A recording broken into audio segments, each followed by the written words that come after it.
दोस्तों सिंधी ड्रामा असां तमामु घणो शौक़ सां ॾिसंदा आहियूं। सिंधी फिल्म थिया या सिंधी ड्रामा थिया, असांजी मादरी ॿोली बि सिंधी आहे ऐं सिंधीअ में ड्रामा ऐं फिल्मूं ॾिसण में तमामु घणो बहितरीनु थियनि था।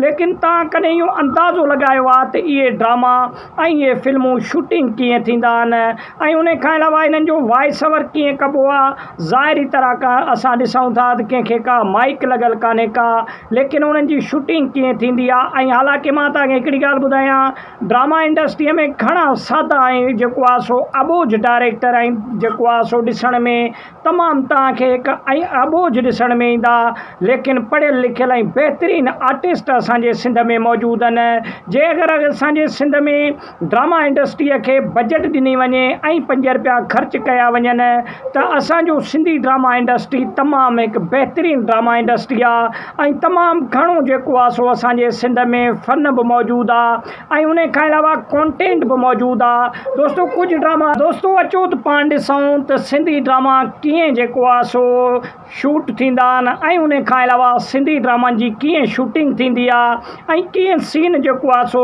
शूट कबा आहिनि ऐं उन खां अलावा कीअं अदाकारी कबी आहे। छा उन्हनि खे जेका कहाणी ॿुधाई वेंदी आहे, छा अदाकार खे मुकमल उहा यादि हूंदी आहे ऐं उहा सॼी 5 मिंटनि जो डायलॉग छा अदाकार यादि करे पोइ ई चवंदो आहे या जेको आहे सो विच में कट करे लॻाए हिकिड़ो लफ़्ज़ डायरेक्टर। हाणे पाण ॾिसंदासीं हिते साईं निसार शाह जो हिकु एक्टिंग वारो क्लिप तव्हांखे ॾसींदासीं, जंहिंमें साईं निसार शाह डायलॉग हणे पियो त कहिड़े तरीक़े सां हणे पियो ऐं कीअं पियो उन जो कमु हले। सभु खां पहिरीं तव्हां इहो ॾिसो। हिकु सिंध जी न्याणीअ जी इज़त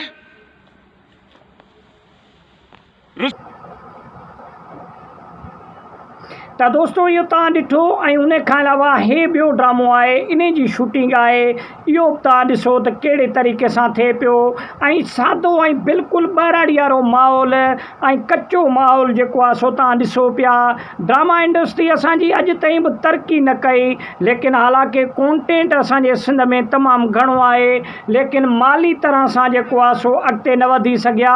ऐं इहे जेके असांजा सादा डायरेक्टर ऐं जेको आहे सो एक्टर जेके पहिरीं अदाकारी कंदा हुआ, पोइ उन्हनि खे तालीम सां गॾोगॾु पंहिंजा ड्रामा शूट करणु लॻा। दोस्तों मामा लालू बि हिन वक़्तु सिंध में तमामु बहितरीनु जेको आहे सो आर्टिस्ट आहे ऐं उन खां अलावा डायरेक्टर बि आहे। मामा लालूअ बि खोड़ सारियुनि फिल्मनि में शूटिंग बि कई ऐं उन खां अलावा पंहिंजा ड्रामा बि तयारु कया जेके केटीएन ते ऐं PTV ते तमामु घणो हलिया। दोस्तों सिंधी ड्रामा तमामु हिकु ॿाहिराड़ी वारे माहौल ऐं उन खां अलावा चंद साल अॻु में धाड़ेलनि ते तमामु घणो इहे ड्रामा ठहियलु हुया, जंहिंमें सदोरो तव्हां ॾिसो तक़रीबन हर ड्रामे में धाड़ेल वारो रोल अदा कंदो हुयो।